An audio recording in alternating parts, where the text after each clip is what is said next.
And tonight on the Wrap, Baltimore just 3 hours away from another curfew being imposed on the city. Will things remain relatively calm?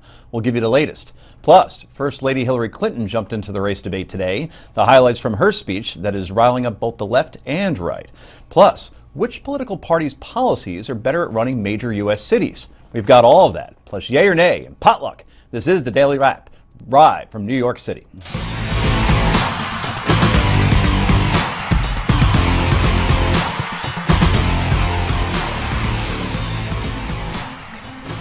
And welcome to the show. I'm Joe Concha, joined by, as always, Sirius XM radio host, Forbes.com columnist, and the man who really coined the line, lunch is for wimps.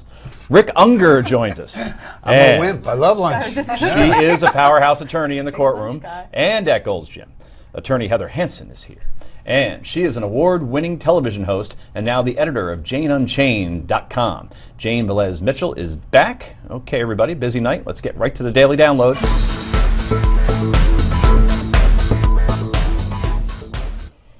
And Baltimore is still a city on edge this evening, but a sense of normalcy is also coming back. Some 85,000 children returned to school today after closing Tuesday due to Monday's rioting. Police say it was a relatively calm night with only a couple small flare-ups between police and some protesters as the first night of the mandatory 10 p.m. curfew went into effect. That curfew resumes tonight and will continue for the next week. Meanwhile, 3,000 police and soldiers with the Maryland National Guard are patrolling the streets to make sure that order is maintained. And just 3 days on the job now, new Attorney General Loretta Lynch says the Justice Department is ready to help. I have been in direct contact with officials in Maryland, including the governor, and I've directed this department to provide any assistance that might be helpful in restoring calm and resolving the unrest that broke out across the city. And I also want to take this opportunity to express my deepest condolences to Mr. Gray's family and friends. And more than 200 people were arrested in Monday's day of destruction, looting, torching of buildings and cars. And police say many more arrests should be coming.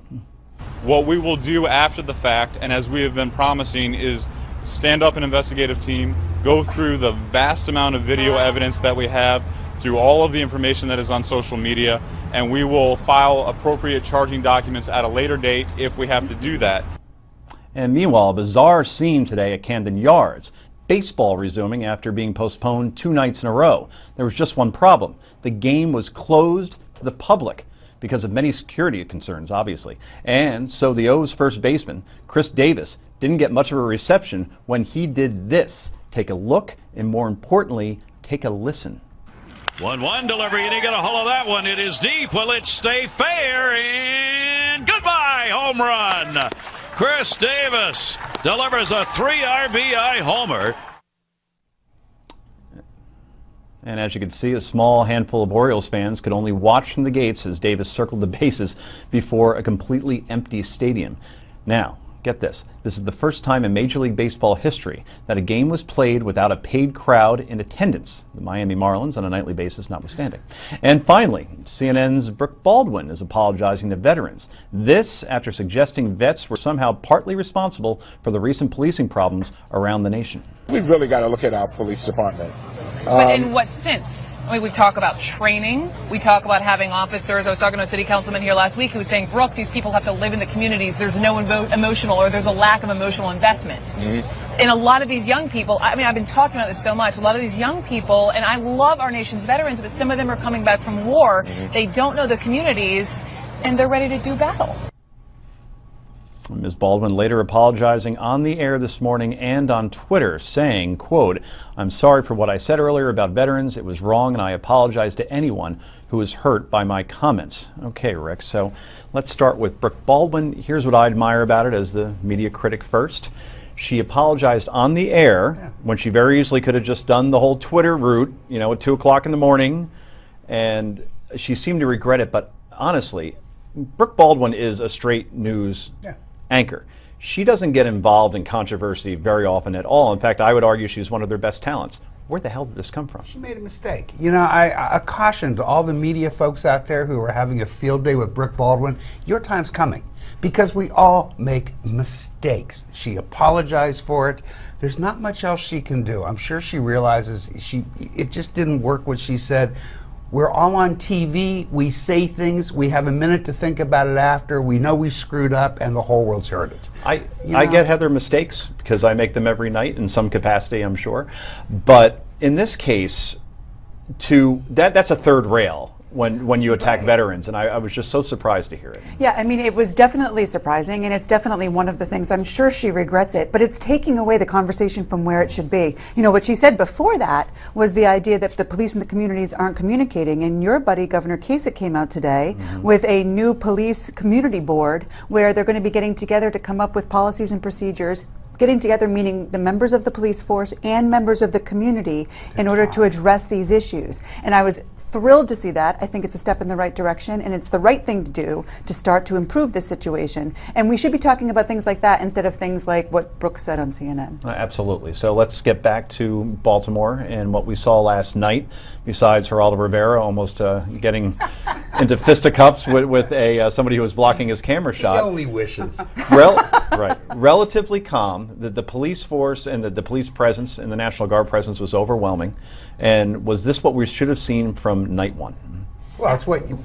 Go ahead, Jane. I just Jane, want to sorry. say that I am really saddened by everything that has happened in Baltimore. It's totally predictable, and therefore it was totally preventable. And the people who allowed this to fester to the point where it exploded in that kind of violence, I think there's a leadership vacuum that this was allowed to happen. We saw what happened in Ferguson. You see the same situation developing here, and something should have been done to stop it. All the good African Americans in this community who are hardworking, who have done everything right. This really is bad news for the entire community there, and it really gives haters and people who are racially intolerant an excuse to say, well, look, see?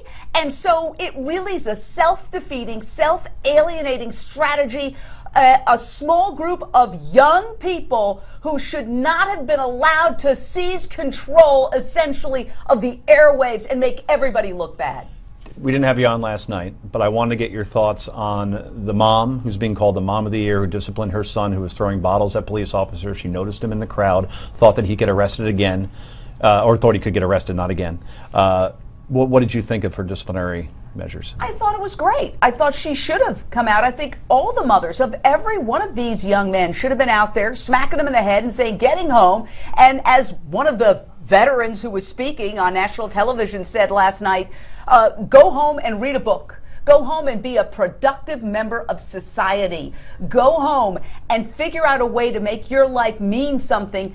And as the President of the United States said, this kind of violence, it's not a protest, it's not a demonstration, it's crime, it's senseless, and it needs to be punished. And unfortunately, they've ruined their own lives. Rick. Basically, what Jane just told us in that speech is riots are bad. Thank you. We know they're bad for the community. What I'd be a little bit careful about, though, is this armchair quarterbacking that says, oh, the government people there should have been able to stop it before it started. Because then you have to say this about every city in America that has had riots over all of these years. I'm sure they would have loved to have stopped it before it started. Sometimes things don't go the way you want. And to sit back here from the cheap seats and go, this is your fault. You should have stopped this. It's ridiculous. The question is, Rick, though, how do you learn moving forward? Well, now, you hope they do, if you don't but hold you know people what? accountable and you don't look at what mistakes were made, it could happen again. I agree, and you do hold people accountable, and you do look at what mistakes were made, and you know what?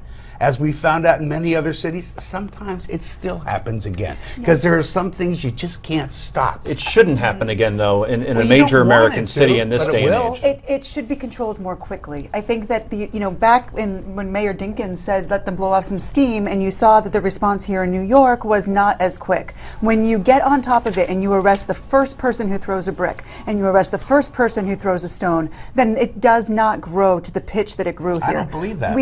I just don't believe that. Because I think people that who are history teaches rioting, us that. really? Because if people who are rioting are worried about getting arrested, they wouldn't be rioting. But the people who are joining them would not be joining them if Really? the rest of If them are one getting person arrested. got busted? No, one by one. Every person. We have to about continue this conversation a little bit, guys. Coming up next, former Secretary of State Hillary Clinton sounds off on Baltimore. Did she just play the race card? Find out next. This is the Daily Wrap, only on Newsmax TV.